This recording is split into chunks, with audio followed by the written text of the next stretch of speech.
কি কয় বউ চলে গেলে, হ্যাঁ কথা কিন্তু ঠিক, বউ চলে গেলে বউ পাওয়া যায়, মা বাবা হারাইলে দ্বিতীয়বার পাওয়ার সুযোগ নাই।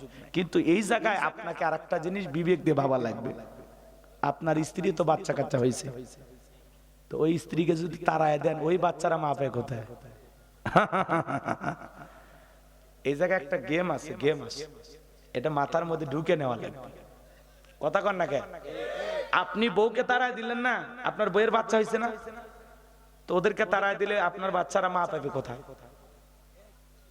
আপনি ওয়াজ করলেন না যে বউ গেলে বউ পাওয়া যায়, মা গেলে মা পাওয়া যায় না, তা আপনার সন্তানেরা মা পাবে কোথায়?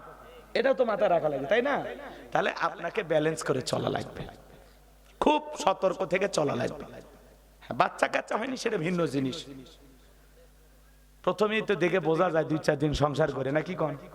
আর ওই যে আগেই করলাম বাসর ঘরে বিড়াল মারা লাগবে, 50 বছরের প্ল্যান আপনার বাসর ঘরে করা লাগবে।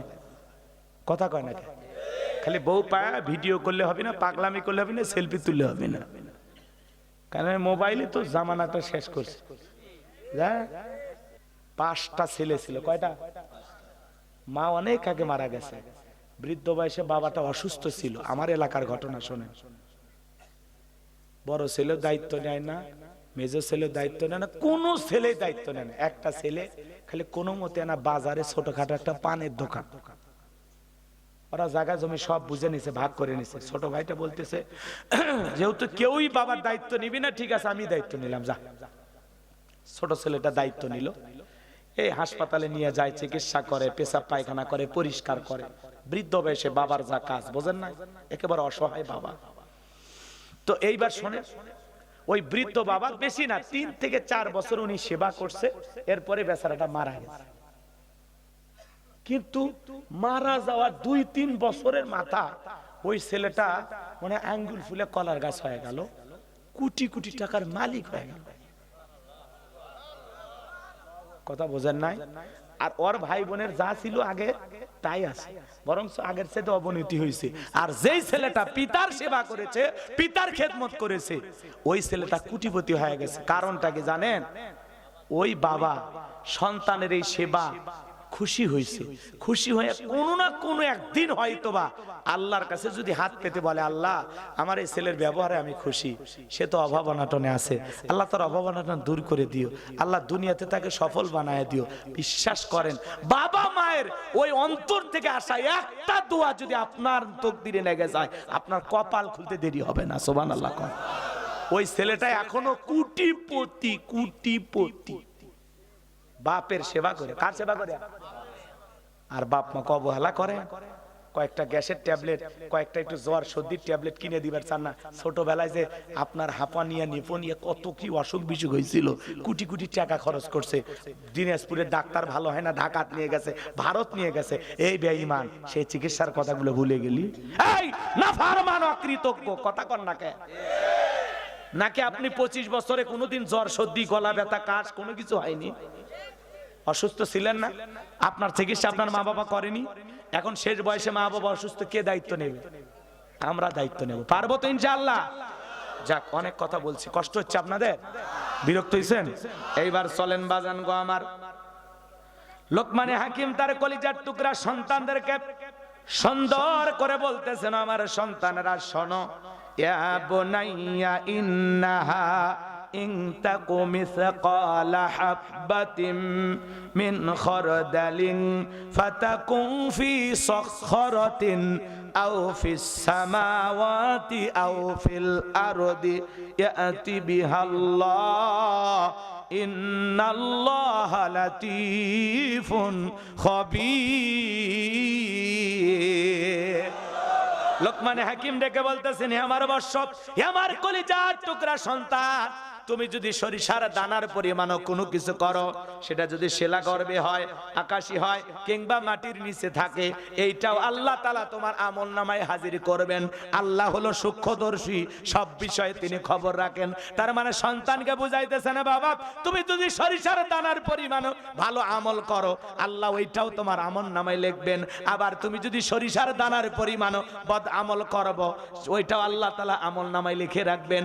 এইজন্য আল্লাহ রাব্বুল আলামিন বলেন ফামাই আমাল মিসকালা যাররাতিন খায়রান ইয়ারা ওয়া মাই আমাল মিসকালা যাররাতিন শাররান ইয়ারা।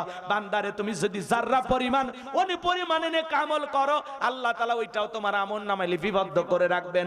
আবার যাররা পরিমাণ পরিমাণে বদ আমল করেন, গুনাহের কাজ করেন, আল্লাহ ওইটাও আমলনামায় হাজিরি করবেন। এজন্য যুবক মনে করো না জঙ্গল প্রেম করার জন্য মঙ্গল, জঙ্গলে কেউ না দেখলে একজন দেখেন, তিনি কে?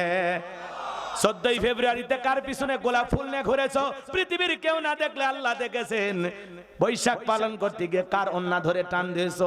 পার্কে কার হাত ধরে বসেছিলে রে যুবক? রাত 2টার দিকে কার জানালায় গিয়ে গল্প করেছো? পৃথিবীর কেউ না দেখলে একজন দেখেন, তিনি কে? কার বাগানের ফল চুরি করেছো? কার পুকুরের মাছ চুরি করেছো? কথা কন না কে? এই যে গোপনে গোপনে যা করছেন ওই ওয়াজ করতে গেলে 1 ঘন্টা লাগবে, তাহলে গোপনে হোক প্রকাশ্যে হোক আমরা গুনাহের কাজ করব না। এরপরে লোকমানে হাকিম বলতেছেন ইয়া বুনাইয়া আকিমিস সালাহ। আল্লাহু আকবার। হে আমার বৎস, আমার কলিজার টুকরা সন্তান, সালাত কায়েম করো, সালাত কায়েম করো। পৃথিবীর সফল বাবা তারা ছেলের হাত ধরে মসজিদে নিয়ে যাবে যারা। দরকার আছে না নাই? ছেলেকে বলবেন বাবা নামাজ আদায় করো। এখন বাবা হিসাবে আপনি যদি বেনামাজি হন আর আজকের ওয়াজ শুনে কালকে যদি বলেন বল্টু নামাজে যা, তখন বলবে তুমি নামাজ পড়ো না, আবার আমাকে বলতেছো। আগে নিজে আমল করা লাগবে। বাবা নামাজি হয়ে ছেলেকে নামাজের দাওয়াত দেওয়া লাগবে। পারবো তো ইনশাআল্লাহ। এরপরে বলতেছেন ও আমরু বিল মারুফ, সৎ কাজের আদেশ দিবা, মানুষকে ভালো কাজের দিকে আহ্বান করবা, ভালো ভালো কাজ সমাজে করবা। ওয়ানহা আনিল মুনকার, অসৎ কাজ থেকে মানুষকে বিরত রাখবা। নিজে অন্যায় করবা না, অপকর্ম করবা না, মানুষকে অন্যায় করতে দিবা না। অন্যায় অপরাধ যেখানে দেখবা সেখানে প্রতিবাদ করবা, প্রতিহত করবা। এরপরে বলতেছেন ওয়াসবির আলা মা আসাবাক, বিপদ আপদ মুসিবত আসলে সবর করবা, ধৈর্য ধারণ করবা। সন্তানদেরকে বলবেন বাবা জীবনে যতই বিপদ আসুক সবর করবা। কার প্রতি? ধৈর্যের ফল মিষ্টি হয়। ধৈর্যের ফল জীবনে যারা ধৈর্য ধারণ করে এই মানুষগুলো সফল হয়। সুবহানাল্লাহ।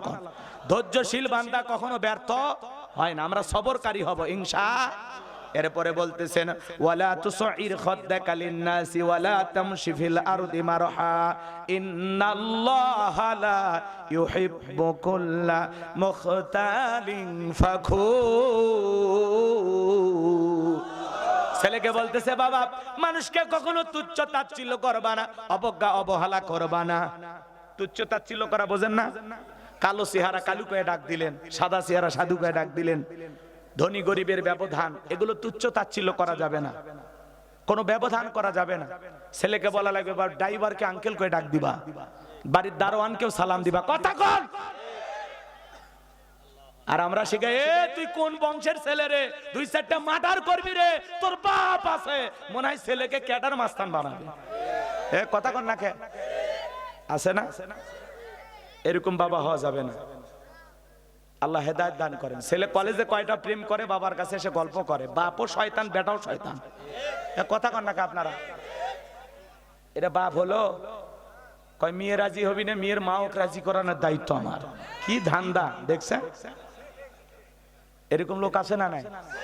তো সন্তানকে বেশি লাই দেয়া যাবে না, বেশি মাথায় তোলা যাবে না। অনেক টাকার মালিক আপনি, তারপরে অভাব বুঝাবেন, চাইলেই দিবেন না, চাইলেই দিবেন না, 2 বার দিবেন, 3 বার না করবেন। কথা কয় না?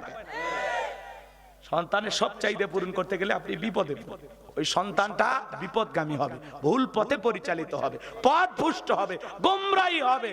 কথা কয় না? আল্লাহ হেদায়েত দান করেন। এরপরে বলতেছেন ওয়ালা তামশি ফিল আরদি মারহা, জমিনে দাম্ভিকতা করো না, অহংকারের সহিত জমিনে বিচরণ করো না। আচ্ছা এই জমিনে